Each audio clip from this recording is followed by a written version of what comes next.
Whoa! If there's one thing that I feel semi-qualified to talk about, it is how to stick with something. You don't need a degree to know how to do that. You just do it. So I have stuck with guitar for almost 6 years. I've stuck with jiu-jitsu now for over 3 years. I'm a purple belt. I've stuck with YouTube for almost 2 years. I have made almost 500 videos. I have read almost 200 books, for whatever that's worth. I have woken up at the same time for the past 3 years. And it's just kind of how I do things. And I don't say that to brag. I just say that to provide context as to why this might be of value to you and why anything I say has any ground under it. People, I think, look to me for guidance in that way. Certain areas, going to the gym, I've done that. I'm not trying to brag, I'm just saying. But it seems like a mystery to people around me as to how I do things for a long period of time.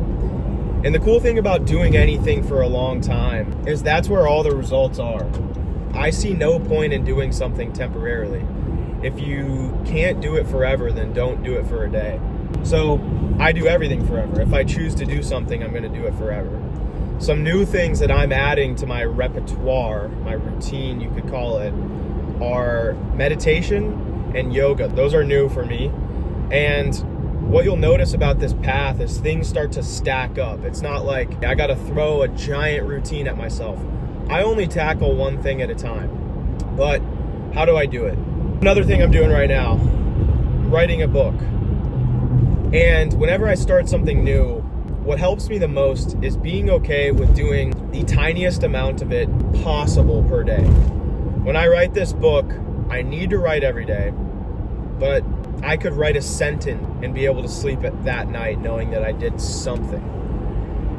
And I know every time that there will come a day when I sit down to write and I'll write 5 to 10 pages. It just happens like that. There's a day when you will go to the gym where you will have the best workout of your life. And then there's some days when you go in there and you just need to get out in 10 minutes. Either is fine and either are a part of the path. And so if I were to break this down, the first thing is being able to do things in the smallest amount possible. Know that that is enough. You showed whatever the thing is that you're not afraid of it for the day. A lot of this habit building is just becoming familiar with whatever the thing is. If I see a book and I don't want to read it, even if I don't intend to read at that moment, I will pick up the book and read a page just to show it that I'm not afraid of reading it. It's those little things like that.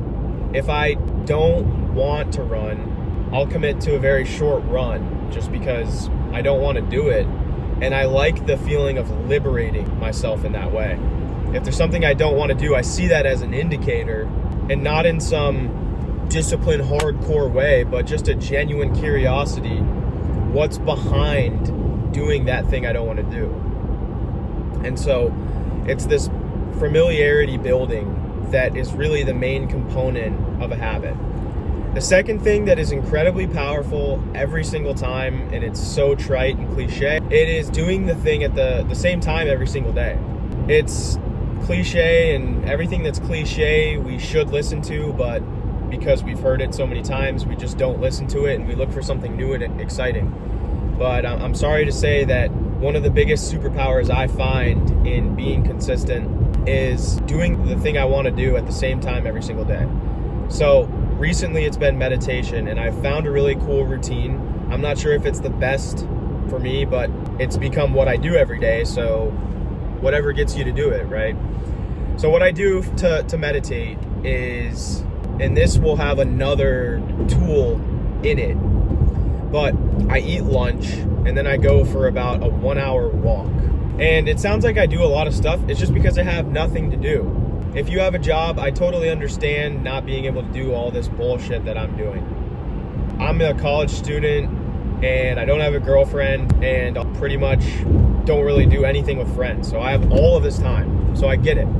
But nonetheless, I eat lunch, and for a while I was like, wow, after I eat lunch I feel really tired. I don't like that. So started walking. So the chain of events is very powerful. You'll see. I eat, then I go for the walk, and then the walk alley-oops me for the meditation. And that is just, I love that routine. The walk helps decrease the insulin spike, so less brain fog. The walk also helps gastric motility, so food moves downwards instead of sitting down, slouching, laying down even. Food can move upwards and cause acid reflux.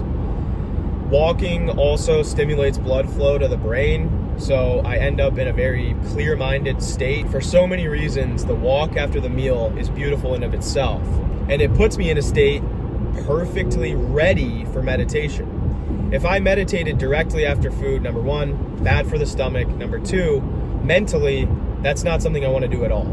I go for the walk, it could even be 10 to 20 minutes. And by the end of it, I am so mentally calm that a meditation seems like something I want to do.